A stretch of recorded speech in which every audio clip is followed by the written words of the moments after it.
Hi friends, நம்ம மீனம்மா வந்து வாத்தியாரோட சொல்லிட்டு வந்துட்டாங்க. என்ன மக்களே வாங்க, எல்லாரும் ஓடி வாங்க, நிறைய தரம் மீன் வாங்க. என்ன மீன் வச்சுருக்காங்கன்னு பார்ப்போம். என்ன மீன் பார்த்து நான் போட்டு விட போகலாம். பாருங்கள், கிளாத்து மீன் பாருங்கள். கிளாத்து மீன் இருக்குது, சோப்பு மீன் இருக்குது, கடல் கரும்பு இருக்குது, அதுக்கப்புறம் வங்கடை மீன் இருக்குது, தெரச்சி மீன் பாருங்கள், தெரச்சி மீன் இருக்குது, கண்ணாடி பாறை இருக்குது, கிழங்கு மீன் பாருங்கள், கிழங்கு மீன் இருக்குது, பாறை மீன் பாருங்கள், பாறை மீன் இருக்குது, அதுக்கப்புறமா நவரை மீன் பாருங்கள், நவரை மீன் பெரிய பெரிய நவரை வாங்க. அதுக்கப்புறமா கோவஞ்சி மீன் பாருங்கள், கோவஞ்சி மீன் வாங்க. இந்த நவரை இருக்குது, ஒரிஜினல் ஒரு நவரை, இது ஒரு சைஸ் நவரை, இது ஒரு சைஸ், அது ஒரு சைஸ் நவரை. அதுக்கப்புறமா வாழை மீன் பாருங்கள், சுண்ணாம்பு வாழை இருக்குது. இது உங்களுக்கு தெரியுமா பாருங்கள், நீங்கள் சாப்பிட்டு இருக்கீங்களா பாருங்கள், இது உங்களுக்கு தெரியுமா இந்த மீன் திரும்பி? இதுக்கு பேர் வந்து மழுவன்னு சொல்லுவாங்க. ஆனால் நல்ல டேஸ்ட்டாக இருக்குது இந்த மீன் மக்களை.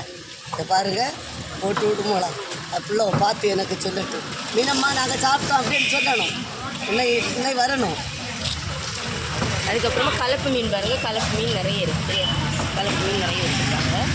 இன்றைக்கி நம்ம மீனம்மாட்ட பாருங்கள், வெரைட்டியான மீனெல்லாம் இருக்குது. தெரியாது, பெரிய பெரிய மீனங்க இருக்குது. வரிக மக்களை, பெரிய பெரிய மீன் வரிக மக்கள் சரிங்களா? வேணும் உள்ளவங்க சீக்கிரமாக வந்து வாங்க. இந்த வீடியோ உங்களுக்கு பிடிச்சிருந்தா லைக் பண்ணுங்கள், கமெண்ட் பண்ணுங்கள், சப்ஸ்கிரைப் பண்ணுங்கள்.